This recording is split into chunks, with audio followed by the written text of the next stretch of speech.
Minsan kailangan na nating aminin, may mali na talaga. Hindi na normal yung sunod-sunod na balita ng krimen, patayan at trahedya. Lalo na yung mga estudyanteng nadadamay sa mga bagay na dapat sana ligtas sila. Ang eskwelahan dapat sanktuaryo ng pangarap. Pero bakit nagiging lugar na ng takot? Tapos habang nangyayari yan, may mga usapan sa taas. Korupsyon, irregularidad, mga isyong paulit-ulit na lang lumalabas.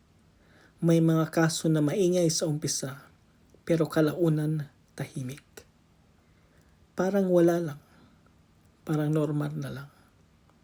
May mga political fights din, impeachment issues, bangayan, sagutan, palabas ng sisi.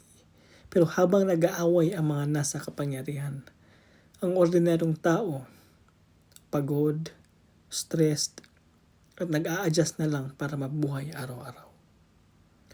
Yung tanong ngayon hindi na may problema ba?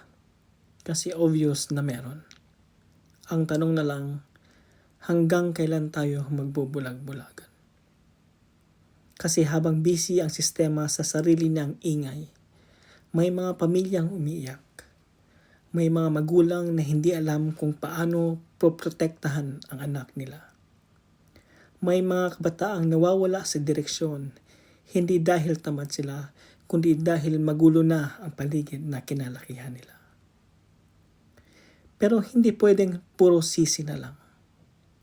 Dahil kung gobyerno ang may responsibilidad sa batas at sistema, tayong lahat may responsibilidad sa ugali, disiplina, pagpapalaki ng anak, at kung anong klaseng lipunan ang pinalaki natin araw-araw.